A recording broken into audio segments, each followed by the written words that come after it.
Welcome everyone. आज हम लोग ट्रांसमिशन लाइन के बारे में थोड़ा डिस्कस करेंगे। आप लोग जानते हैं ट्रांसमिशन लाइन जहाँ पर हम लोग पावर को ट्रांसमिट करने के लिए यूज़ करते हैं। तो ट्रांसमिशन लाइन हमारा 3 तरह का होता है।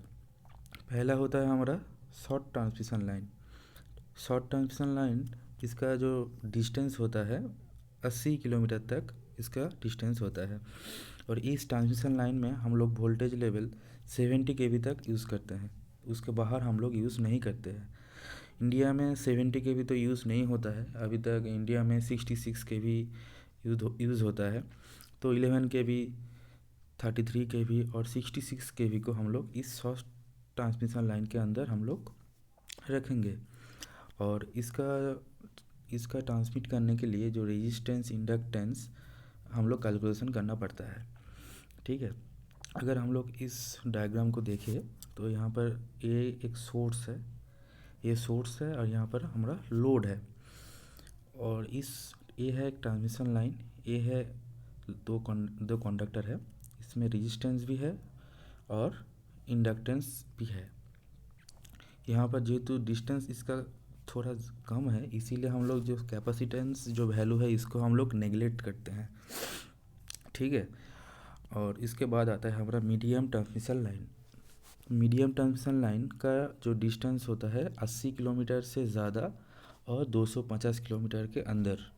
ठीक है, और इसका वोल्टेज लेवल होता है 70 केवी से 133 केवी तक। इसको हम लोग मीडियम ट्रांसमिशन लाइन बोलते हैं। इसके अंदर रेजिस्टेंस, इंडक्टेंस और कैपेसिटेंस तीनों वैल्यू प्रेजेंट रहता है। ठीक है, इसके बाद आता है लॉन्ग ट्रांसमिशन लाइन, मतलब सबसे लंबा। इसका जो लेंथ होता है 250 किलोमीटर से ज़्यादा। ठीक है, और इसका वोल्टेज लेवल होता है अबव 133 केवी। इसके बाद हम लोग आते हैं ट्रांसमिशन एफिशिएंसी के ऊपर। एफिशिएंसी का मतलब आप लोग जानते हैं कि आउटपुट बाय इनपुट। ठीक है, तो आउटपुट का मतलब यहाँ पर क्या होगा, जो वोल्टेज हम लोग रिसीव करते हैं, जो रिसीव करते हैं हमारे घर में, वो होता है आउटपुट। ये है आपका आउटपुट और ये है आपका इनपुट।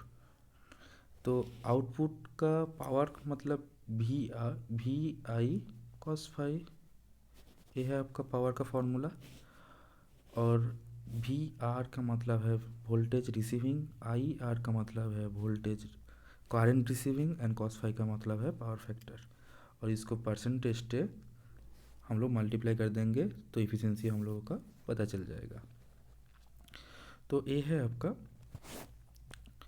Transmission efficiency. इसके बाद हम लोग देखेंगे कि वोल्टेज रेगुलेशन क्या है। वोल्टेज रेगुलेशन एक ऐसी चीज़ है जब आप कोई टर्मिनल वोल्टेज में कोई फुल लोड को आप रिमूव करते हो और लोड दोबारा से आप उसको लोड दोबारा आप देते हो, तो जो वोल्टेज का जो टर्मिनल का जो वोल्टेज है जो फ्लैक्चुएट होता है उसको वोल्टेज रेगुलेशन बोलते हैं। जो अगर आपका कोई जनरेटर है, जनरेटर के जो टर्मिनल है, आउटपुट टर्मिनल, अगर वो आप नो लोड में वोल्टेज चेक करोगे, एक ज़्यादा वोल्टेज दिखाएगा। अगर उसको लोड से कनेक्ट करोगे तो वोल्टेज थोड़ा कम दिखाएगा। वो जो डिफरेंस है, इस डिफरेंस को हम लोग वोल्टेज रेगुलेशन बोलते हैं। तो voltage regulation is defined as the ratio between sending end receiving end voltage. ठीक है, तो इसका डिनोट है V S minus V R. V S मतलब voltage sending minus voltage receiving divided by voltage receiving into 100। यह है voltage regulation. इसके बाद हम लोग देखेंगे ट्रांसमिशन टावर के अंदर। ये जो टावर है इसके अंदर कौन कौन सी चीज़ लगा रहती है, उस पार्ट का नाम क्या है, उसके बारे में हम थोड़ा देखेंगे। ट्रांसमिशन टावर का जो टावर होता है उसका अंदर सस्पेंशन टावर होता है, टर्मिनल टावर होता है, टेंशन टावर होता है और ट्रांसपोर्टेशन टावर होता है। सस्पेंशन टावर जो एक मैंने कंडक्टर को पकड़ के रखता है। ठीक है, और दोनों तरफ सेम लोड, मैंने कंडक्टर का जो वायर का जो वेट होता है तो दोनों तरफ इक्वली बैलेंस रहता है। ठीक है, suspension tower is where the conductor are simply suspended from the tower and the mechanical tension being the same on each side.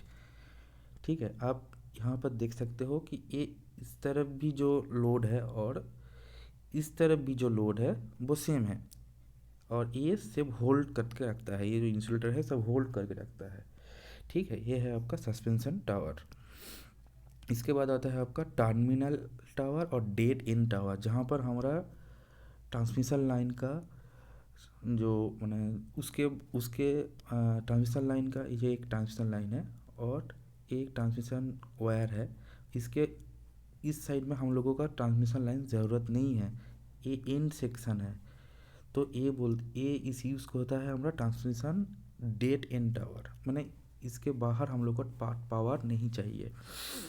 इसको हम लोग यूज़ करने के लिए बहुत ज़्यादा मटेरियल्स की आवश्यकता होती है, क्योंकि ये ज़्यादा मैकेनिकल स्ट्रेस को इसको सहना होता है, क्योंकि इस तरफ इसको टेंशन, कंडक्टर का टेंशन इस तरफ खींचेगा, लेकिन इस तरफ से कोई उसको मिनिमाइज़ करने के लिए कोई टेंशन नहीं है, इसीलिए ये ज़्यादा पावरफुल मटेरियल से बना होता है।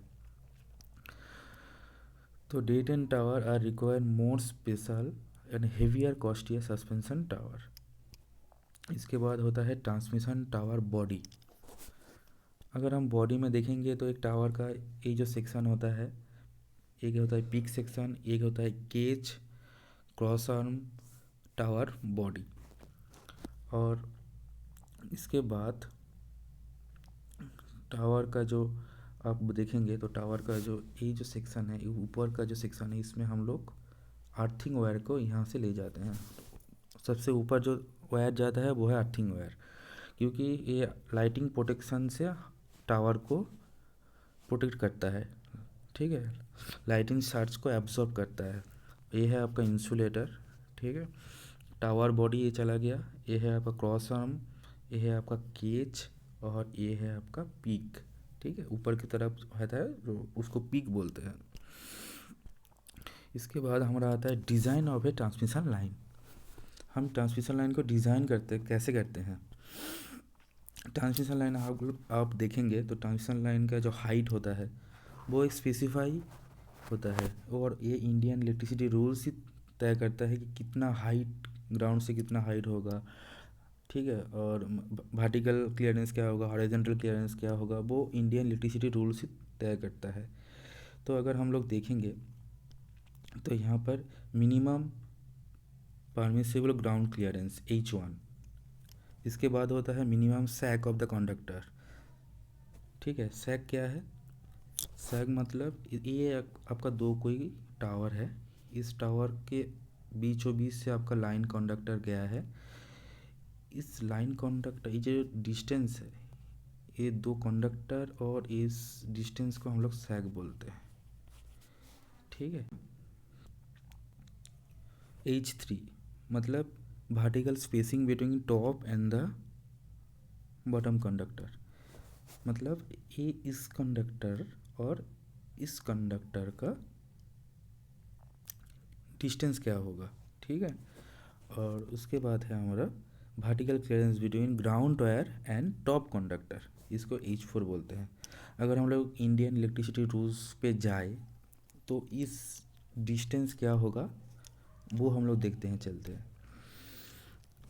तो इंडियन इलेक्ट्रिसिटी रूल्स के मुताबिक मिनिमम जो ग्राउंड क्लियरेंस होना चाहिए 66 kV लाइन के लिए वो है 5490 mm। 132 के लिए होना चाहिए 6100, और 220 के लिए इतना, और 440 के लिए इतना। हॉरिजॉन्टल क्लियरेंस 11 kV तक 1.2 मीटर, 11 kV से अप टू 33 kV तक 1.829, और 33 के ऊपर 1.829 मीटर।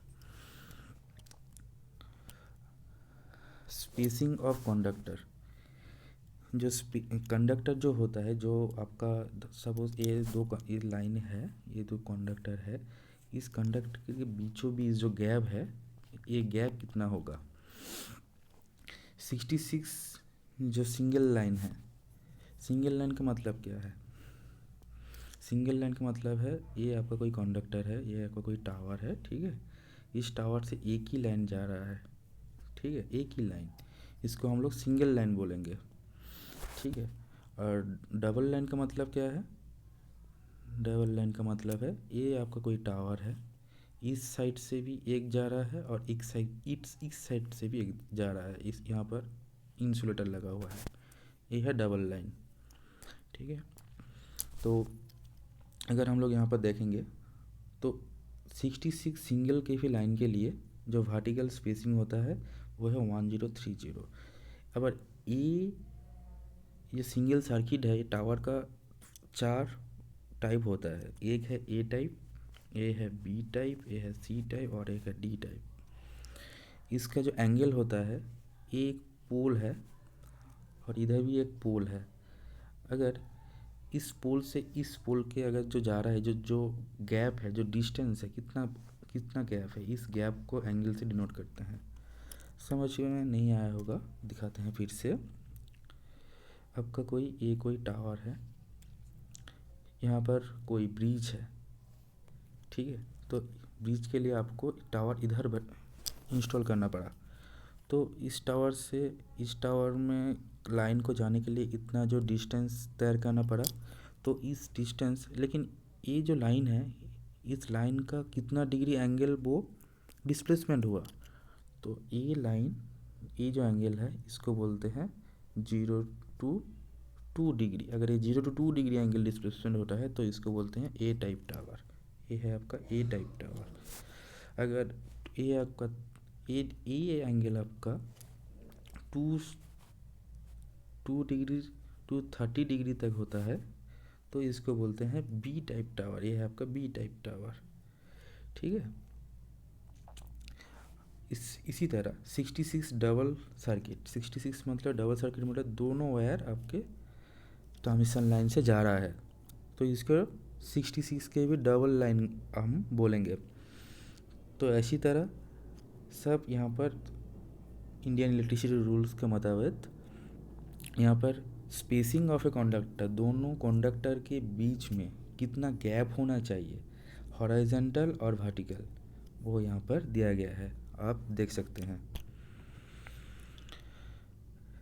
ये 220 kV डबल लाइन और 440 kV सिंगल लाइन के लिए भी यहाँ पर डिस्टेंस दिया गया है, आप देख सकते हैं।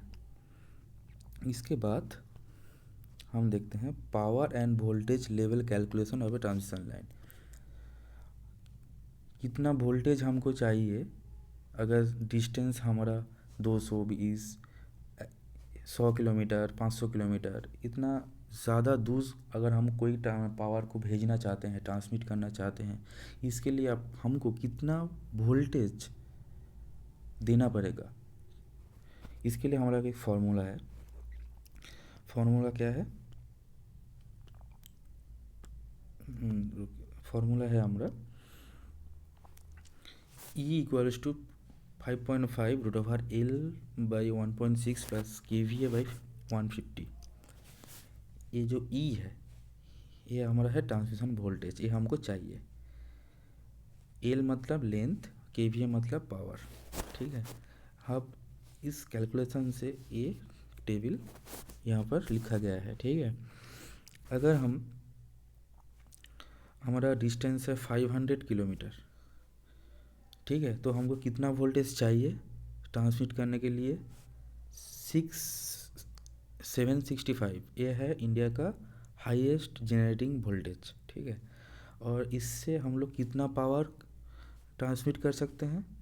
3500 MV मेगावाट, 3500 मेगावाट हम लोग पावर ट्रांसमिट कर सकते हैं, ठीक है। कितना डिस्टेंस के लिए? 500। वैसे ही अगर हम लोग 132 को देखें, 132 वोल्टेज हम लोग पुश करें कोई ट्रांसमिशन लाइन में, तो वो 50 किलोमीटर तक वो चला जाएगा और वो 80 मेगावाट का पावर वो ट्रांसमिट करेगा, ठीक है। Structure of A transmission line अगर हम लोग देखें तो तो आप इधर देख सकते हैं ये एक ट्रांसमिशन का पोल है, ठीक है। ये एक ट्रांसमिशन पोल है। यहाँ पर आर्किंग हॉर्न लिखा गया है, इंसुलेटर है, स्टॉक ब्रिज डैम्पर है, स्पेसर है। ये सब क्या है? देखिए, स्टॉक ब्रिज डैम्पर एक ऐसा चीज़ होता है, जब कंडक्टर हवा और बारिश होता है तो कंडक्टर बहुत ऑसिलेट होता है, बहुत हिलता है। इस हिलने को रोकने के लिए वो यूज़ होता है। ये आपका मिनिमाइज़ कर देता है। और इसका डेफिनेशन देखें तो reduce mechanical oscillation of A line that could be reduce by wind, ठीक है। हवा का हवा की झोंकी से रोकने के लिए ये हम लोग यूज़ करते हैं, ठीक है। और आर्किंग हॉर्न, आर्किंग हॉर्न क्या है?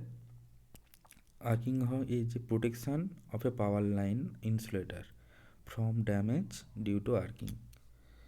कैसे ये प्रोटेक्ट करता है? देखिए, ये है आपका एक इंसुलेटर, ठीक है। अगर ये आपका 11 kV का एक ट्रांसमिशन लाइन है, अगर इसके अंदर से आप 132 kV, इसी तरह 132 kV आप पावर भेजोगे तो ये जो इंसुलेटर है वो तो इस पावर को सह नहीं सकता, वो ब्रेक हो जाएगा और इस इंसुलेटिंग प्रॉपर्टीज़ ब्रेक डाउन हो जाएगा। ये इसका जो इंसुलेटिंग प्रॉपर्टीज़ है वो ब्रेक डाउन हो जाएगा, तो वो एक कंडक्टर की तरह काम करेगा और ये इंसुलेटर ख़राब हो जाएगा। इस ख़राब होने से बचने के लिए हम लोग क्या करते हैं, यहाँ से यहाँ तक 2 वायर ऐसे रखते हैं। जब हाई वोल्टेज हो जाएगा तो इसके अंदर से पावर जाने की बजाय वो इसके अंदर से पावर जनरेट हो जाएगा। इसके अंदर से मतलब ये जो पॉइंट है, ये जो पॉइंट है और ये जो पॉइंट है, इसके अंदर से पावर डिसिपिएट हो जाएगा, ठीक है। इसके वजह से ये जो हमारा इंसुलेटर है वो इंजरी से बच जाएगा, इसको प्रोटेक्ट कर देगा। लेकिन ऐसा क्यों होगा? हमारा 11 kV का ये ट्रांसमिशन लाइन है, इसके अंदर से 132 kV क्यों जाएगा? ये आपके अंदर कोई सवाल आ गया होगा। क्योंकि अगर कोई बारिश होता है, लाइटनिंग होता है तो बिजली इस कंडक्टर में गिरेगा, बिजली इस कंडक्टर में गिरेगा, इसके अंदर बिजली गिरेगा तो हाई वोल्टेज प्रोड्यूस होगा। इसके लिए 11 kV का जो वोल्टेज है वो 132 kV और 66 kV समथिंग अबव 11 kV में पहुंच जाएगा। और ये जो प्रॉपर्टी जिसके लिए हम लोग इस इंसुलेटर को डिज़ाइन करते थे, वो इंसुलेटर वो ब्रेक हो जाएगा। इस ब्रेक होने से बचने के लिए हम लोग ये जो दो आर्किंग हॉर्न ये जो 2 आर्किंग हॉर्न है ये हम लोग यूज़ करते हैं। इस आर्किंग हॉर्न से आप लोग देखेंगे जब बारिश होता है तब इस आर्किंग हॉर्न से एक बिजली का झलक 2 हिस्सों में बांट के इसके तरफ से हम लोग ग्राउंड में पावर डिसिपेट हो जाएगा और ये जो हमारा जो इंसुलेटर है वो मैकेनिकल इंजरी से बच जाएगा, ठीक है। इसलिए हम ये यूज़ करते हैं arcing horn. Stockbridge damper तो हम बोल दिया मैंने आपको, ये आपका जो ऑसिलेशन होता है जो लाइन कंडक्टर का, उस ऑसिलेशन को मिनिमाइज़ करने के लिए, ठीक है। और इसके बाद आता है हमारा insulator required for transmission line, मतलब कितना इंसुलेटर चाहिए कितनी वोल्टेज लेवल के लिए, ठीक है। देखिए, अगर आपके पास 440 kV का कोई सप्लाई है, ठीक है, इस 440 kV को हम लोग बोलते हैं लाइन वोल्टेज, ठीक है। तो इसको हम लोग फेज वोल्टेज में अगर हम लोग कन्वर्ट करेंगे तो 440 डिवाइड बाई √3 ये आपका हो जाएगा फेज वोल्टेज।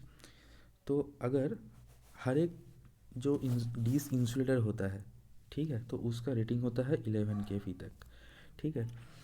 तो 440 kV को हम लोग को ट्रांसमिट करना है, इसके लिए हम लोग कितना इंसुलेटर लगेगा? तो 440 डिवाइडेड बाई √3 इंटू 100 तो कितना होगा? 23। तो सेफ्टी के लिए हम लोग 24 और 25 यूज़ करते हैं, ठीक है। इसी तरह हम लोग देख कर ही बोल सकते हैं। अगर किसी के यहाँ पर कोई 24 इंच और 25 इंच रीडर है तो हम लोग बोल सकते हैं कि ये 440 केवी का ट्रांसमिशन लाइन है, ठीक है।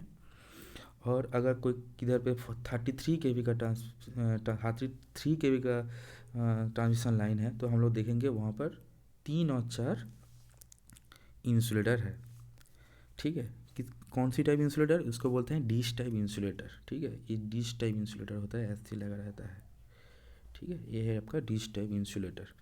तो हम लोग इंसुलेटर देख के, कितना इंसुलेटर है इसको देख के हम लोग अंदाज़ा लगा सकते हैं कि वो कितना वोल्टेज ट्रांसमिशन कर रहा है, ठीक है। अगर हम लोग देखें, हम लोग ट्रांसमिशन लाइन में बहुत हाई वोल्टेज अमाउंट ट्रांसमिट करते हैं। इसका बेनिफिट क्या है? इसका बेनिफिट है हम लोगों का लॉस कम हो जाए। लॉस कैसे कम होगा? लॉस कम होगा ऐसी, क्योंकि हम लोग जानते हैं power is equal to voltage into current, ठीक है। अगर करंट इज इक्वल टू क्या होगा? वोल्टेज बाई पावर, ठीक है। अगर हम लोग वोल्टेज को, अगर हम लोग, सॉरी मैंने गलत लिख दिया, power is equal to voltage into current, ठीक है। तो करंट इज इक्वल टू क्या होगा? Power by voltage. अगर वोल्टेज हम लोग हाई करेंगे तो हमारा करंट कम हो जाएगा। अगर करंट कम हो जाएगा तो हमारा लॉसेस भी कम हो जाएगा। कैसे होगा? एक एग्जांपल है आपके सामने, अब देखिए। अगर हम 1000 वोल्ट पावर सप्लाई कर रहे हैं, ठीक है। हमको चाहिए 100 किलोवाट, ठीक है। तो हमारा 100 एम्पियर करंट फ्लो हो जाएगा उस लाइन से, ट्रांसमिशन लाइन से, ठीक है। हमारा लॉस कितना होगा? लॉस का कैसे ही निकलते हैं हम लोग? I²R। तो हमारा लॉस हो जाएगा 100 किलोवाट। अगर उसी जगह हम लोग 10,000 वोल्ट ट्रांसमिट करते हैं तो हमारा कितना करंट फ्लो हो रहा है कंडक्टर से? 10 एम्पियर। इधर हो रहा था 100 एम्पियर, इधर हो रहा है 10 एम्पियर, ठीक है। तो हमारा कॉपर लॉस कितना होगा? Same I²R loss. आई कितना है? 10 एम्पियर इंटू आर कितना है? हम लोग रेजिस्टेंस नेगलेक्ट करके चल रहे हैं, इसलिए इधर भी 1 है, इधर भी 1 है, ठीक है। तो 0.1 किलोवाट। तो हम लोग देख सकते हैं यहाँ पर 0.1 किलोवाट लॉस है और इधर पे 3 किलोवाट लॉस है। तो वोल्टेज हाई करने से हमारा लॉसेस कम हो गई, ठीक है। और वोल्टेज हमारा अगर लो कर दोगे तो लॉसेस आपका हाई हो जाएगा। तो इसीलिए हम लोग हाई वोल्टेज ट्रांसमिट करते हैं। और इसका और भी एक बेनिफिट है, आपका कॉस्ट कम हो जाएगा। कैसे कॉस्ट कम हो जाएगा? अगर आप हाई वोल्टेज आपका ज़्यादा है तो आपका करंट कम होता है। तो करंट कम होने के लिए आपको पतला कंडक्टर चाहिए। पतला कंडक्टर के लिए आपको पैसा कम खर्च करना पड़ेगा, ठीक है। अगर आपको मोटा कंडक्टर चाहिए तो आपको ज़्यादा कंडक्टर मटेरियल्स चाहिए, ठीक है। इसलिए आपका जो कॉस्टिंग है वो भी आपका वेरी करता है इसके अंदर। तो हम लोग हाई वोल्टेज यूज़ करते हैं किसी लिए? कॉस्ट को सेव करने के लिए, और इसका एफिशिएंसी भी आपका ज़्यादा होता है और वोल्टेज ड्रॉप भी आपका कम हो जाता है। अगर ज़्यादा वोल्टेज आप भेजोगे तो वोल्टेज ड्रॉप भी आपका कम होगा। और इसके बाद हम लोग आते हैं आरसीसी पोल। आरसीसी पोल हमारा नॉर्मल जो घर के बाहर जो डिस्ट्रीब्यूशन सिस्टम होता है, ट्रांसमिशन सिस्टम होता है, उसको सपोर्ट देने के लिए यूज़ होता है। ये आरसीसी पोल का आपका फुल फॉर्म क्या है? रेन्फोर्स्ड कंक्रीट पोल, ठीक है। और इसका यूज़ होता है 33 केवी वोल्टेज तक, ठीक है। और इसका लेंथ जो होता है, मतलब जो स्पैन होता है, स्पैन मतलब आपको पहले ही बोला था स्पैन क्या है, तो वही है स्पैन। मतलब 80 to 200 मीटर तक इसका स्पैन होता है, ठीक है। और ये बहुत भारी होता है, ठीक है, क्योंकि वो कंक्रीट से बना होता है ना, तो इसीलिए बहुत भारी भी होता है। और इसके बाद लास्ट है हमारा टॉपिक फेरेंटी इफेक्ट। फेरेंटी इफेक्ट क्या है? फेरेंटी इफेक्ट होता है जब आप पावर ये है एक जनरेटिंग स्टेशन, ये है एक रिसीविंग स्टेशन। इसमें अगर ये जनरेटिंग स्टेशन का वोल्टेज रिसीविंग स्टेशन का वोल्टेज से ज़्यादा हो गया, मतलब ये ज़्यादा हो गया, रिसीविंग आप 11 kV आप जनरेट कर रहे हो और इधर आपको मिल गया 15 kV, ठीक है, इसको बोलते हैं फेरांटी इफेक्ट। ऐसा क्यों होता है? क्योंकि बहुत लोड होता है ट्रांसमिशन लाइन में जो हम लोग घर में यूज़ करते हैं। लाइटिंग लोड अगर कम हो जाए, ठीक है, तो ट्रांसमिशन लाइन में जो पावर होता है वो ज़्यादा हो जाता है जनरेटिंग स्टेशन से, ठीक है। ये होता है क्यों? ये होता है इसीलिए क्योंकि जो लाइन का जो गैप होता है, लॉन्ग ट्रांसमिशन लाइन 200 किलोमीटर से ज़्यादा ट्रांसमिशन लाइन में, वहाँ का जो कैपेसिटेंस जो वैल्यू होता है, कैपेसिटेंस वैल्यू कैपेसिटी रिएक्टेंस होता है, उसके वजह से जो कैपेसिटी रिएक्टेंस होता है वो बढ़ जाता है, इसीलिए जो लाइन लॉसेस है वो घट जाता है, ठीक है। तो आज के लिए इतना ही। Thank you.